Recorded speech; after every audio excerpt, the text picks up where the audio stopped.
Advertência revelada ao profeta Abacuque. Até quando, Senhor, clamarei por socorro sem que tu ouças? Até quando gritarei a ti violência sem que tragas salvação? Por que me fazes ver a injustiça e contemplar a maldade?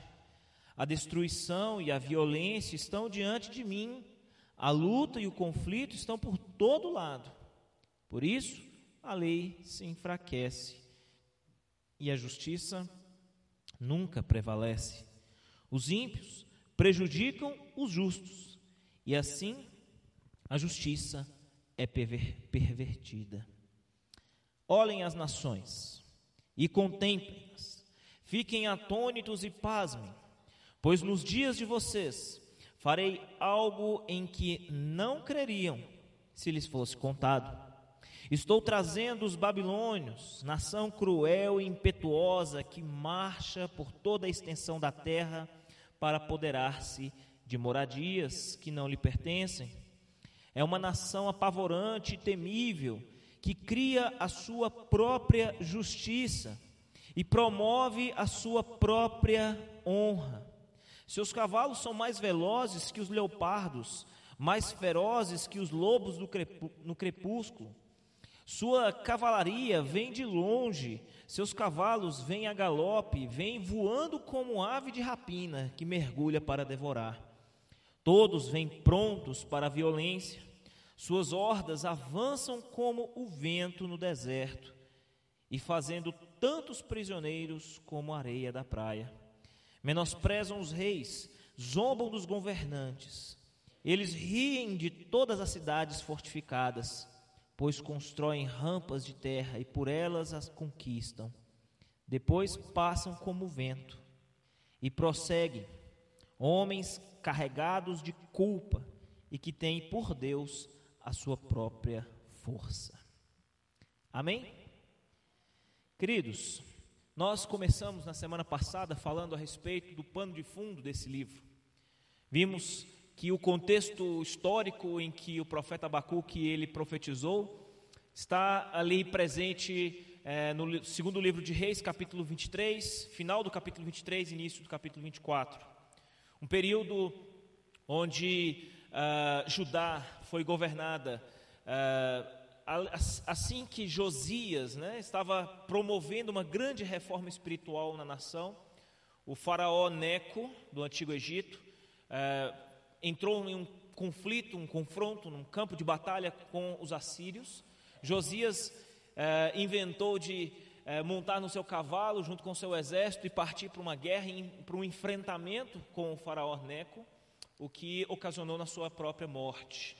Seus oficiais pegaram o seu corpo, levaram de volta, e naquele período Judá se tornou um estado vassalo, subordinado à autoridade do Egito, do faraó Neco. Vieram 2 reis na sequência, filhos de Josias. Jeoaquim veio a se tornar o segundo, nesse período em que Jeoaquim assumiu o trono definitivamente ali, subordinado à autoridade de Neco. Ele, ao invés de dar sequência no governo do seu pai Josias, com as reformas espirituais, com toda a reconstrução espiritual do povo, trazendo o povo de volta para a lei do Senhor, para aquela aliança que anteriormente havia sido quebrada, ele na verdade fez exatamente o contrário. Ele seguiu o exemplo não do seu pai, mas dos seus antecessores, que levaram a nação de Judá para longe da presença do Senhor. E o período de Judá sobre o tempo de Jeoaquim foi um tempo terrível. Foi um período em que o povo havia se afastado da lei do Senhor, desobedecido às leis do Senhor. Houve um grande retrocesso. As grandes reformas espirituais que Josias havia promovido no povo, elas foram abandonadas, deixadas de lado, esquecidas. E o povo que aparentemente caminhava em direção a um retorno com o Senhor, na presença de Deus, passou a dar passos largos de volta para uma vida de pecado, de impiedade.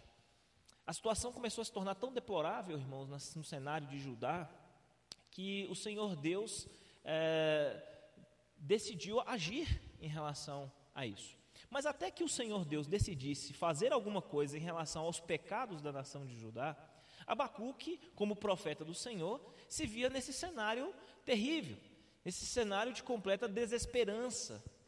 Ele olhava de um lado, olhava para o outro, e tudo que ele via era apenas a corrupção, a maldade, a violência. E tudo isso, note bem, Abacuque, ao observar tudo isso, ele imaginava, pensava ali, ponderava no seu coração, de que talvez Deus, ele estivesse indiferente para com a situação do povo, ao ponto de Abacuque ter de comparecer diante da presença de Deus em uma oração que demonstra um coração confuso, uma mente confusa em relação a tudo o que estava acontecendo.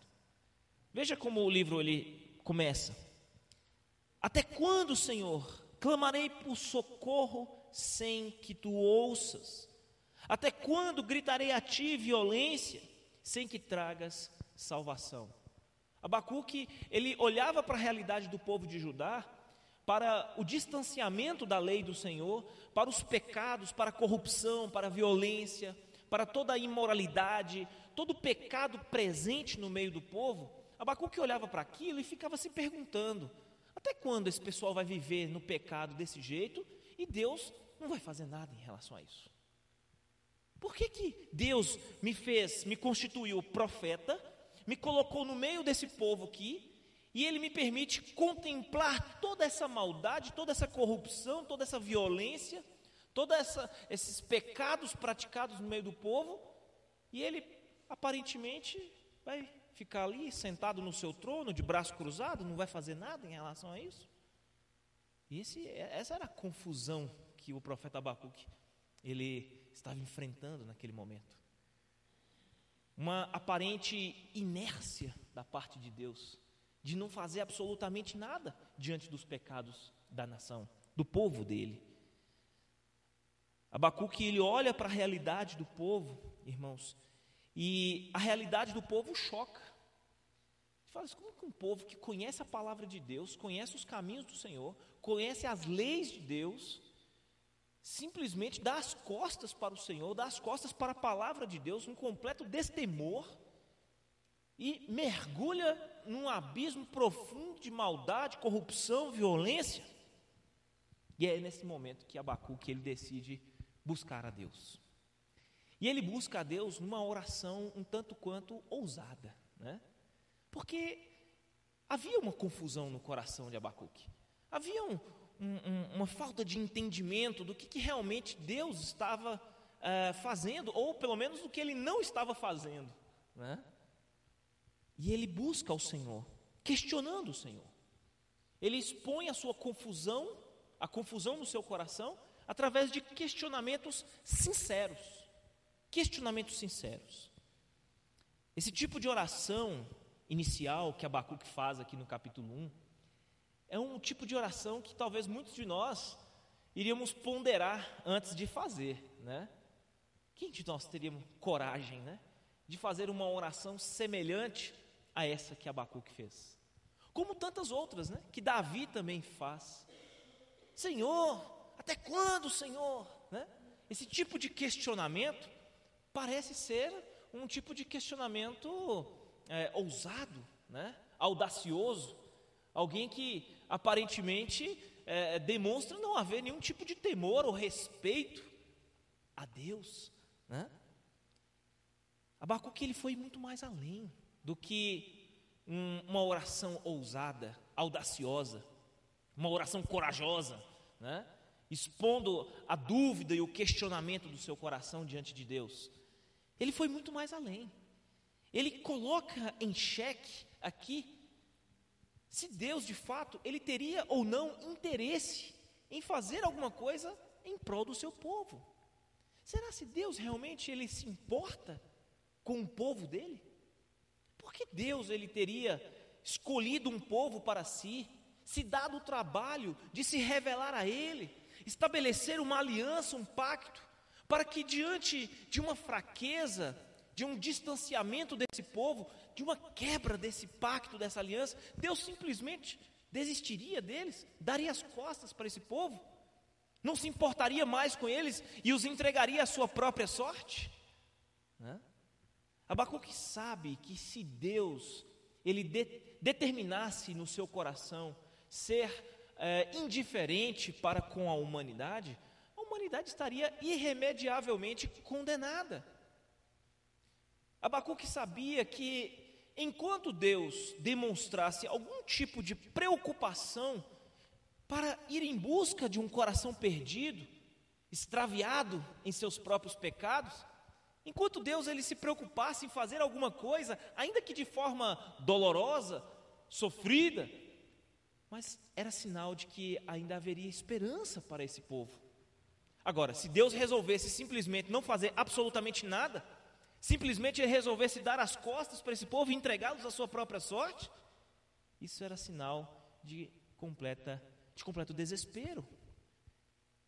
Esse povo estaria irremediavelmente condenado, porque se Deus não fizer nada em relação a isso, quem poderá fazer alguma coisa? Ninguém.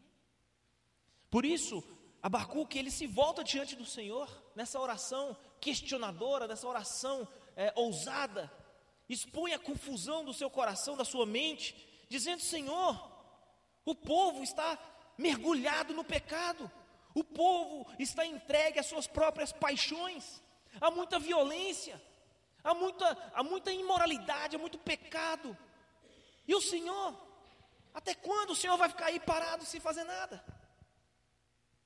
Estaria Deus indiferente em relação a seu povo e os seus pecados?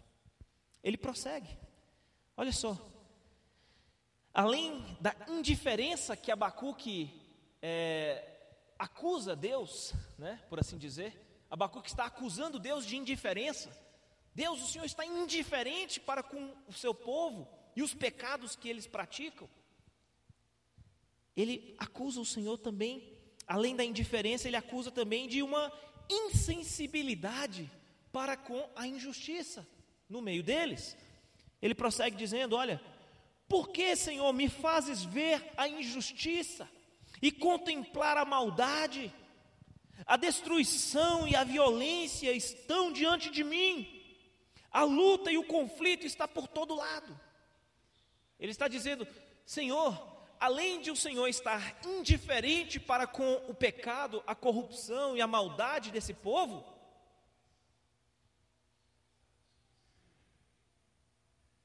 além do Senhor estar indiferente para com os pecados, a maldade, o Senhor ainda está insensível para com a injustiça.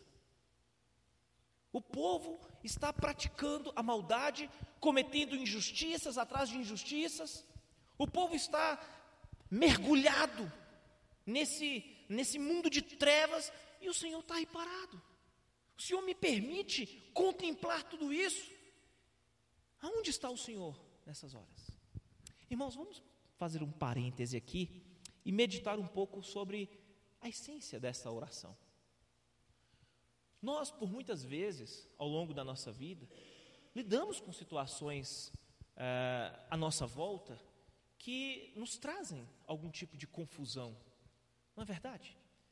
Quantas circunstâncias nós nos envolvemos ao longo da vida, da nossa história, que nós não entendemos o porquê delas. Passamos por situações complicadas, difíceis, e nós muitas vezes questionamos. Talvez nós não tenhamos nos comportado como Abacuque, a ponto de entrar na presença de Deus e questioná-lo de maneira tão audaciosa, tão ousada, mas talvez aqui dentro nós tenhamos vontade de fazer como Abacuque fez, de chegar diante de Deus e falar: Senhor, por que o Senhor me permitiu passar por determinada situação? Por que o Senhor me fez contemplar toda essa situação difícil na minha casa, na minha família, no meu próprio povo?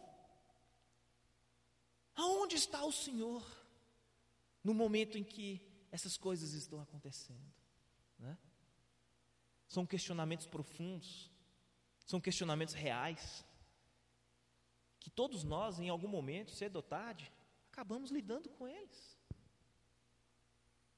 São questionamentos, irmãos, que nós muitas vezes não conseguimos sequer encontrar a resposta. Muitas vezes nós buscamos de Deus uma resposta em uma oração, e tudo que nós recebemos de Deus é o quê? O silêncio. O silêncio. Sim? Você questiona a Deus: Deus, aonde está o Senhor? Até quando eu vou viver essa situação? Senhor, faça alguma coisa por mim. Manifeste sua graça, seu poder. Me responda pelo menos que não. Mas não fique em silêncio. E muitas vezes as nossas orações parecem não passar do teto, né? E Abacuque, ele expõe o coração dele. Como de fato era o coração de Abacuque? Será se Abacuque de fato estava expondo uma oração sincera? Irmãos, eu creio que sim. E nós aprendemos com Abacuque que nos momentos mais sombrios que nós podemos viver nessa terra, nós podemos nos achegar a Deus em oração e expor o nosso coração a Ele. Podemos sim. Deus nos dá essa liberdade para abrir o nosso coração e expor, embora Deus, como Deus e sendo Deus, Ele já conheça o nosso coração melhor do que nós mesmos, e não há nada que nós possamos tentar ocultar de Deus, que os olhos dele já não tenham visto. Mas embora Deus seja um Deus onisciente, um Deus conhecedor de todas as coisas, é aquele que sonda os nossos corações, como o Salmo 139 diz, nós podemos sim nos achegar a Ele, derramar o nosso coração e expor diante dEle em oração tudo aquilo que se passa aqui dentro. Mas nós vamos perceber aqui, irmãos, que a oração de Abacuque não se tratava apenas de uma oração sincera.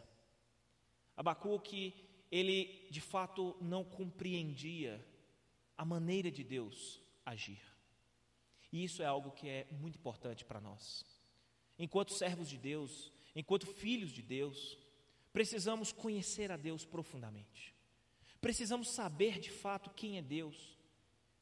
E Deus, irmãos, Ele tem a sua maneira de agir a seu tempo.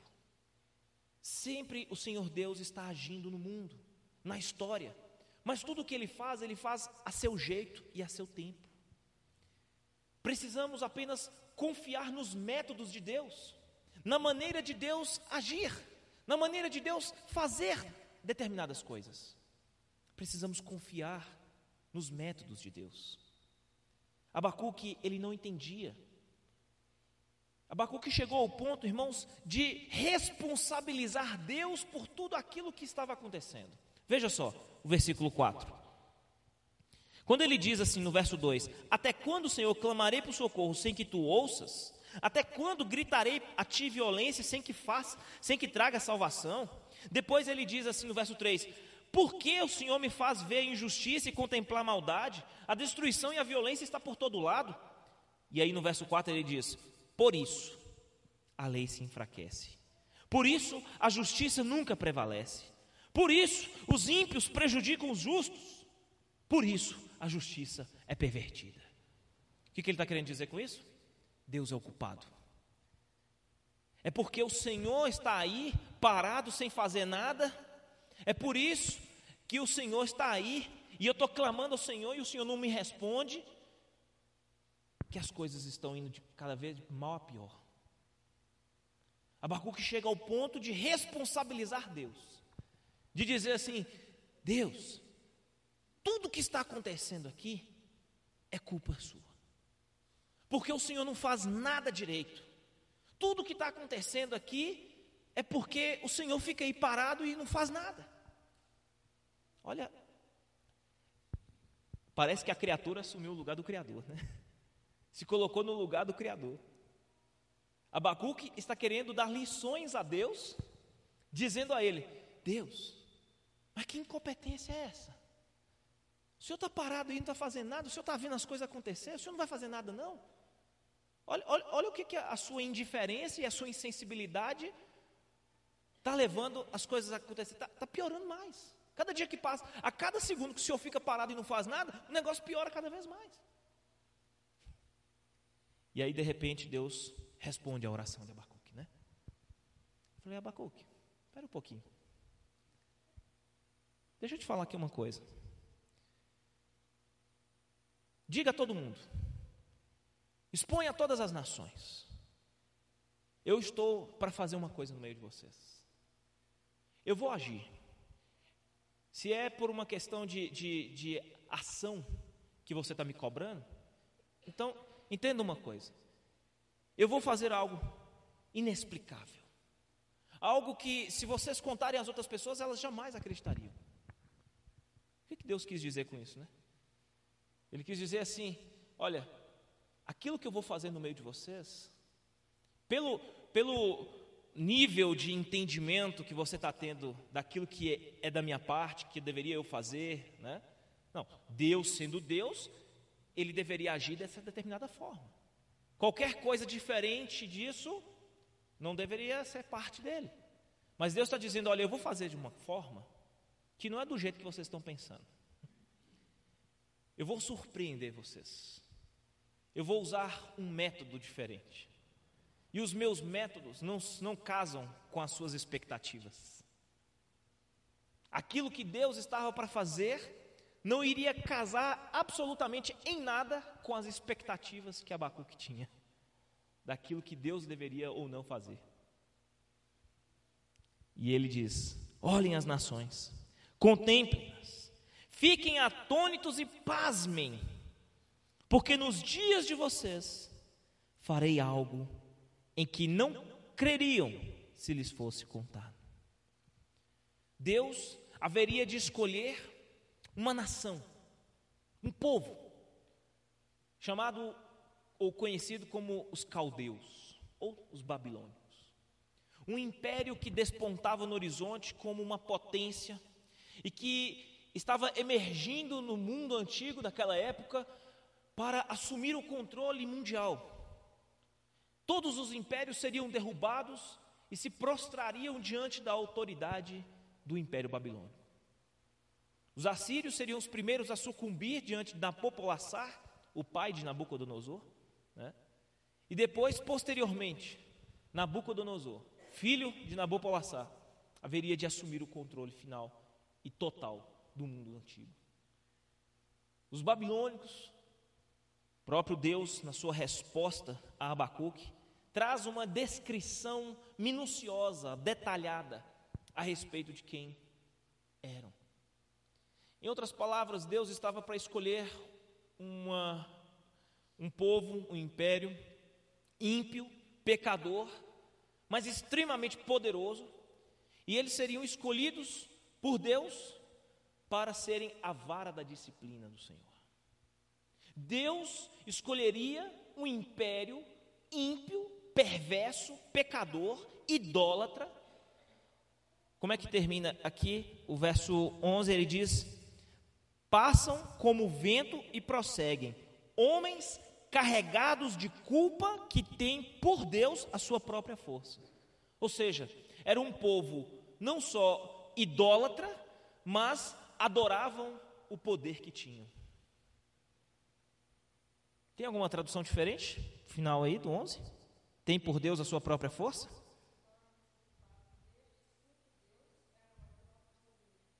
É o próprio poder, né?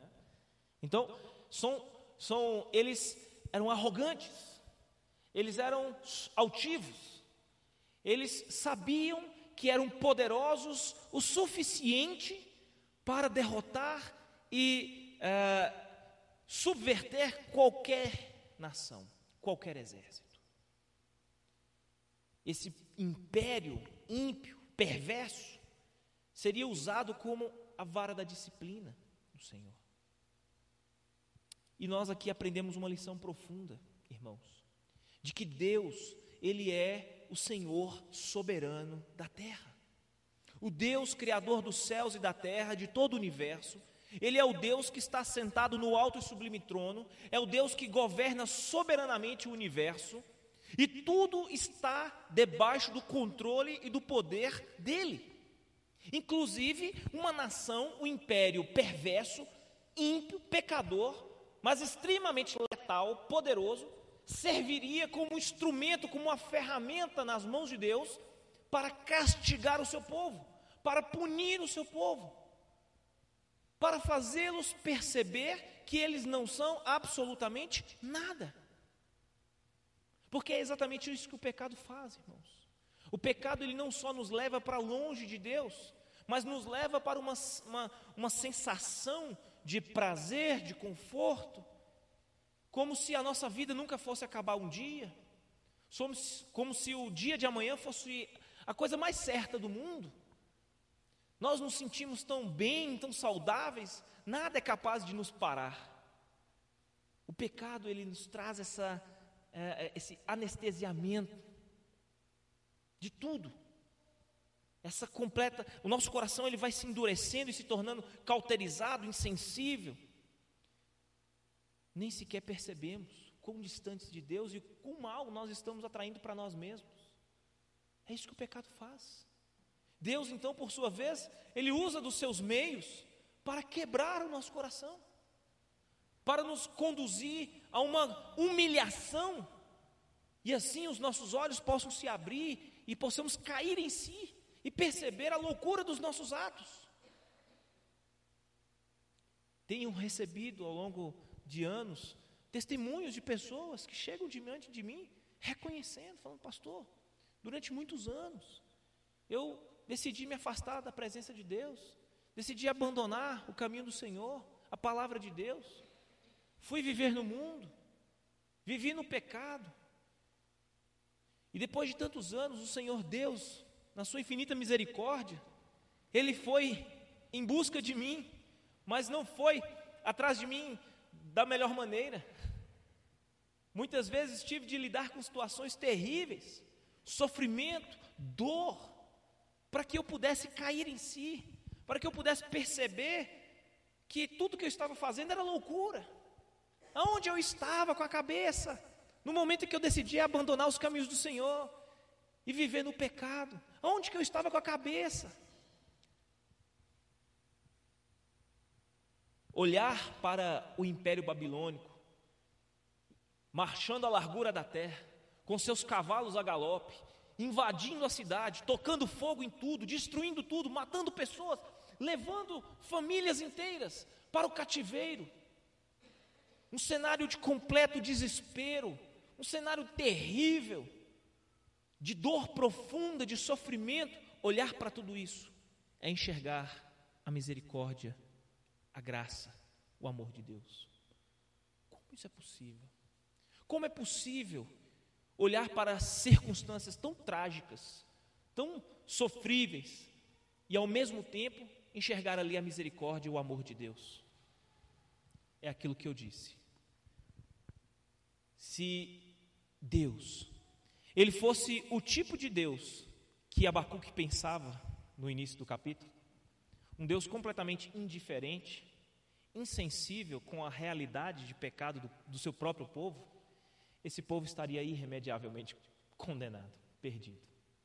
Se Deus, irmãos, simplesmente olhasse para, vamos imaginar a igreja do Senhor, a igreja que por vezes tem abandonado a palavra de Deus, a fidelidade no caminho do Senhor, no caminhar com o Senhor, a igreja que muitas vezes tem permitido que o mundo lá fora se adentre e se instale no meio dela, a igreja que muitas vezes não tem dado ouvidos à orientação, à advertência da palavra de Deus.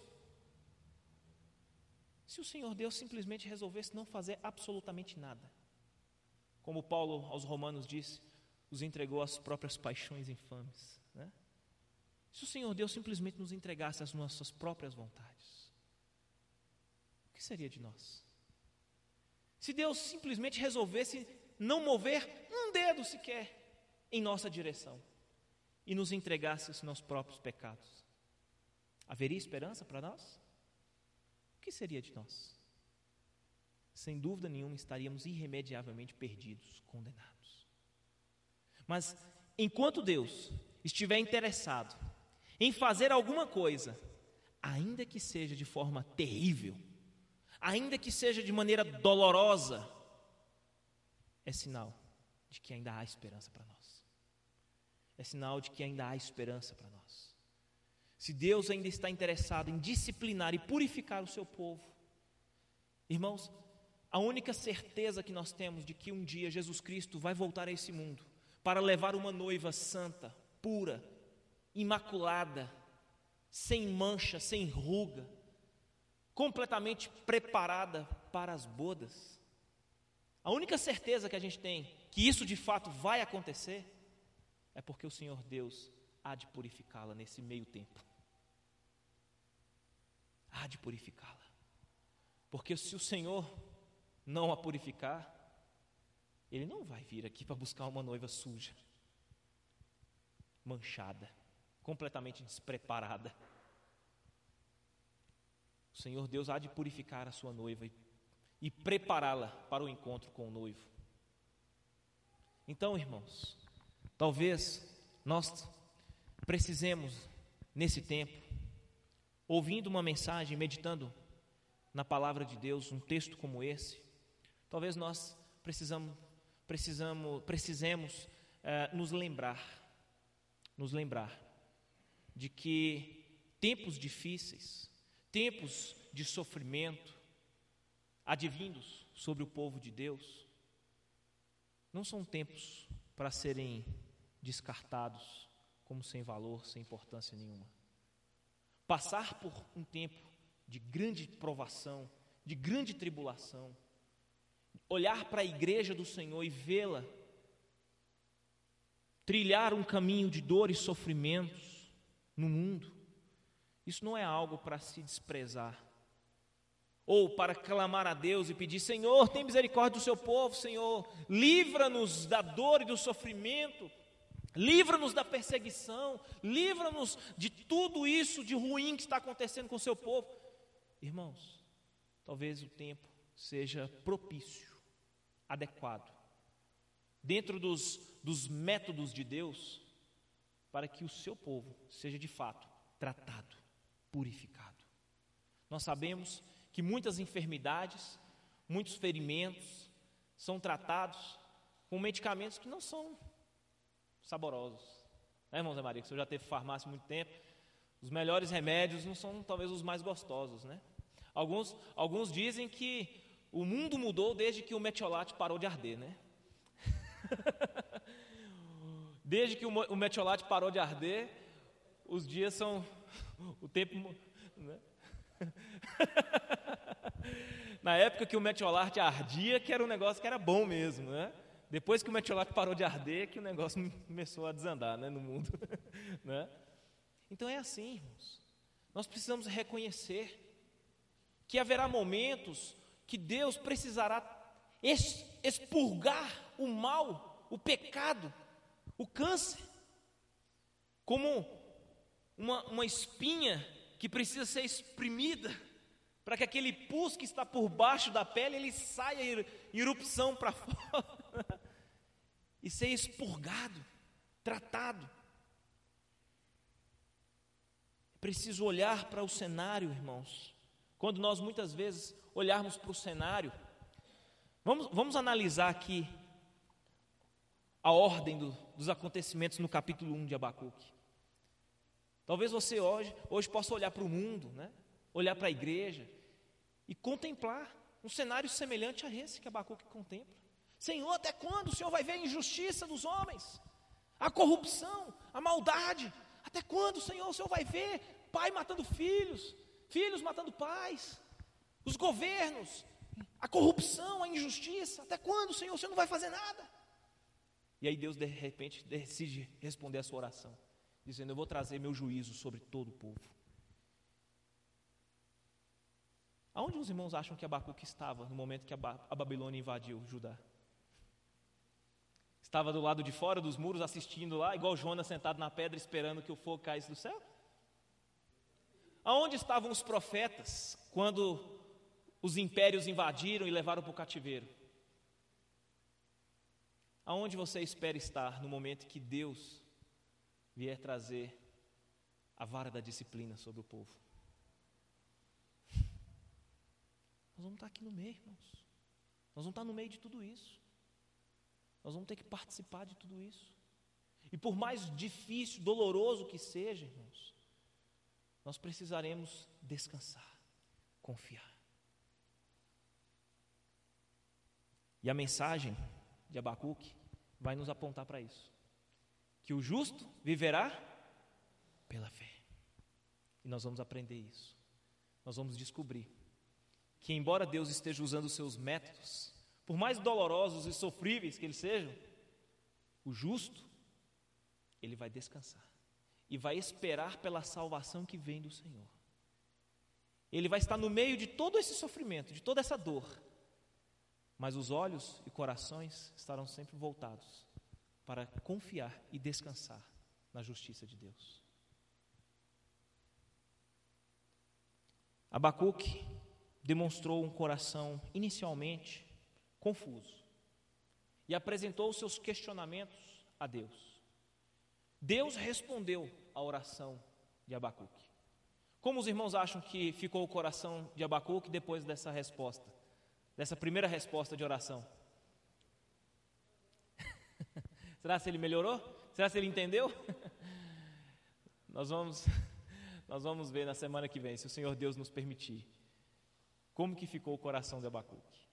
Ele sai de um coração confuso para um coração perplexo. Da confusão para a perplexidade. Aí que ele não entendeu mesmo. Ele falou: Senhor, se eu já estava confuso, agora com uma resposta dessa que o Senhor me deu, eu estou perplexo. Eu estou embasbacado. E aí nós vamos entender qual é realmente a mensagem de Deus e o tratar de Deus com o coração do profeta Abacuque. Um coração confuso, um coração questionador, um coração perplexo, um coração que passa até mesmo pelas vias da arrogância, ele só vai conseguir chegar ao final, no capítulo 3, exultando e louvando o Senhor Deus, passando primeiro por um processo de adequação do coração à palavra de Deus. A gente só vai realmente, a grande ideia do livro de Abacuque é exatamente essa. O coração, o caminho da arrogância para a exultação passa pela adequação do nosso coração à palavra de Deus. Enquanto nós não adequarmos o nosso coração ao Senhor e à sua palavra, jamais conseguiremos sair da confusão, do questionamento, da perplexidade para a exultação, para o louvor, para a glória de Deus. Então é preciso haver uma adequação do nosso coração aos intentos de Deus, à sabedoria de Deus, aos métodos de Deus, a essa confiança e esperança depositada no Senhor. Amém? Vamos orar? Eu quero finalizar. Antes de orar, eu deixei de ler aqui um texto, um salmo. Abre a sua Bíblia aí no Salmo 137. Ele estava justamente posicionado aqui para o final da nossa meditação. Salmo 137.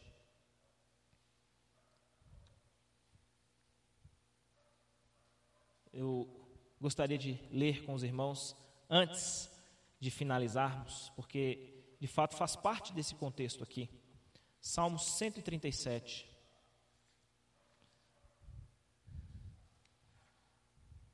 Eu vou ler para os irmãos.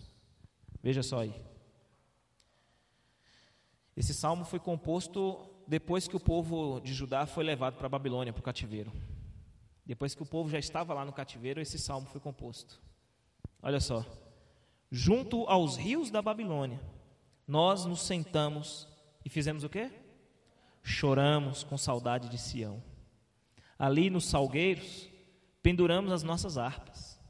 Ali, os nossos captores, né? Aqueles que... Como é que está aí? Os que levaram cativos, né? Pediam-nos canções.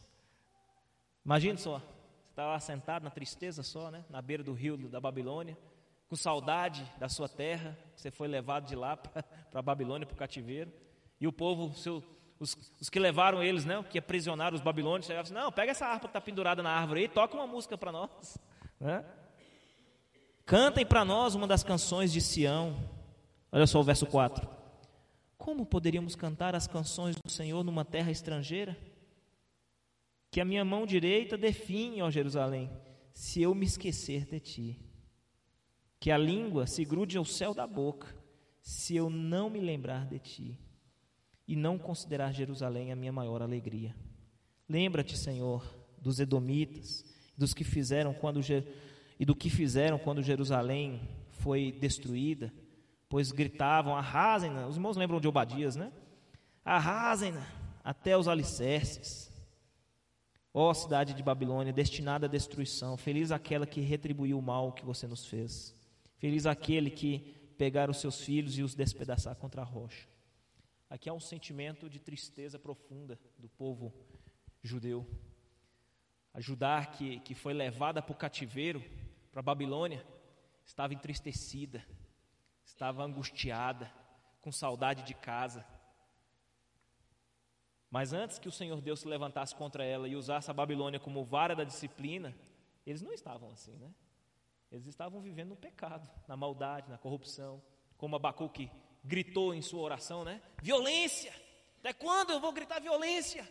Corrupção, maldade, depravação, quanta coisa ruim. E agora como é que o povo estava? Por causa daquilo que Deus fez no meio deles, né? Então é preciso, irmãos, entender que Deus, Ele tem o seu método de tratar com os nossos corações. E tudo o que Deus faz, Ele faz com justiça. A nós cabe apenas confiar, descansar e buscar pela misericórdia dEle. Amém? Vamos orar. Vamos pedir a Deus que conduza a nossa vida, o centro da vontade dEle. Que a irmã Gislene esteja fazendo essa oração por nós.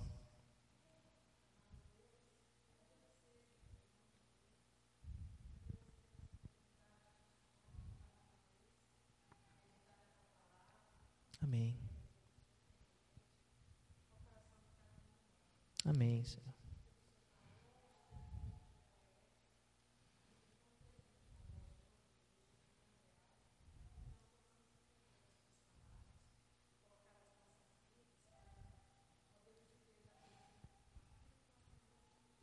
Amém. Amém, Senhor.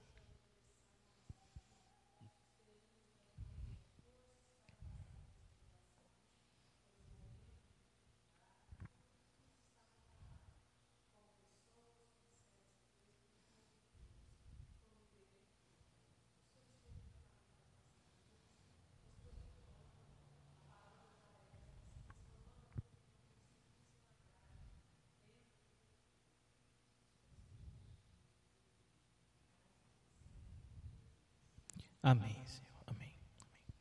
Nós já vamos também orar encerrando o nosso culto. Irmãos, quero agradecer a presença de cada um dos irmãos. Nós havíamos informado que no dia 30, uma quarta-feira, teríamos aqui o culto de gratidão pelos formandos. Então, este culto ele foi alterado para o dia 4, né, de dezembro. Então, no dia 4 de dezembro, nós teremos, no domingo pela manhã, a ceia, aqui de manhã, e à noite faremos ao longo do culto um momento especial de gratidão pela vida dos formandos. Traremos uma mensagem também direcionada a esses formandos, seus familiares, convidados que estarão aqui presentes também. Traremos uma mensagem especial também, e claro que toda a igreja também, né, será alvo da mensagem também, da palavra do Senhor. Quero lembrar os irmãos também que se comprometeram em participar do encontro de casais, que estejam já confirmando aí sua presença, sua participação também com os nossos irmãos que nos auxiliam na organização. Vamos todos nos colocar de pé, irmãos, para a gente orar. Estamos chegando já ao final do ano, né? Temos muitas programações aí para o mês de dezembro, né? Temos aí eleição também da diretoria, do corpo de obreiros, né? Temos a comissão de indicação que está trabalhando também na indicação dos departamentos da igreja. Estejamos todos em oração também. Orem também pela classe de doutrina. Nós estamos muito felizes por termos ali, no mínimo, 8 pessoas já frequentes, né, nas nossas aulas. E a gente fica muito feliz por ver o agir de Deus na vida da igreja, né? Eu creio que os irmãos têm esse mesmo sentimento que eu tenho tido, né, de poder olhar, ver os visitantes, ver as pessoas chegando. Tudo isso é sinal de vitalidade, né? A gente aprende isso desde muito cedo, né? Quando se trata de igreja, né, que a igreja ela dá sinais de vitalidade quando há batismos, visitantes chegando, pessoas se convertendo, famílias sendo, né, unidas e fortalecidas, né, a palavra de Deus sendo pregada fielmente. São sinais de vitalidade, sinais de que Deus está realmente no nosso meio, agindo, né? Como diz Apocalipse, Ele é aquele que anda entre os candelabros, né? Então o Senhor Jesus é esse que tem o controle sobre a sua igreja, Ele caminha no meio do seu povo, Ele abençoa, Ele fortalece, e a gente glorifica a Deus por poder fazer parte de tudo isso. Vamos orar?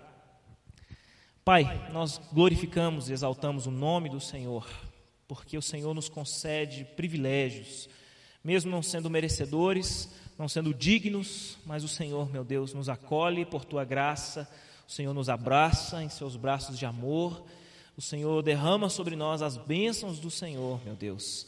Poder fazer parte do Seu povo, ó Deus, da Sua igreja, poder estar presente em momentos como esse que tivemos aqui, de louvor, de oração, ó Deus, momentos de aprendizado da Tua palavra também, Senhor. Tudo isso, ó Deus, são demonstrações do Seu favor, do Seu amor, da Sua bondade, ó Deus, da Sua fidelidade sobre as nossas vidas. Nós glorificamos o Teu nome, Te agradecemos e pedimos que o Senhor continue a abençoar a vida do Seu povo, da Sua igreja, cada família que faz parte da Sua igreja, Deus, que o Senhor continue a nos conceder cada vez mais graça, ó Pai, em nome de Jesus Cristo, que vivamos em Tua presença também de maneira digna do Senhor, do chamado que o Senhor nos fez, e que a nossa vida, ó Pai, seja vivida para refletir a glória e o louvor do Teu santo nome, ó Deus. Em nome de Jesus Cristo, esteja mesmo abençoando a vida de cada um dos irmãos agora, nosso retorno de volta para casa, que o Senhor nos abençoe, nos conceda uma boa noite de sono, de descanso, nos abençoe nesse restante de semana também, ó Deus, nos conduzindo, ó Pai, em Tua presença e usando a nossa vida, ó Pai, em cada momento, em cada oportunidade, que o Senhor seja sempre glorificado através de nós também, ó Pai. Em nome de Jesus Cristo, ó Deus, nós glorificamos e exaltamos o nome do Senhor, em nome de Jesus. Que o Senhor Deus nos abençoe, que o Senhor nos guarde, que o Senhor faça resplandecer o Seu bondoso rosto sobre nós, tenha misericórdia das nossas vidas, que sobre cada um dos meus irmãos que aqui estão, dos nossos irmãos do Córrego do Ouro e de Coqueiral, o Senhor levante o Seu rosto, ó Pai, e nos dê a Sua preciosa paz. Em nome de Jesus nós oramos. Amém e amém. Que Deus abençoe a vida de cada um, todos tenham uma ótima noite na presença do Senhor.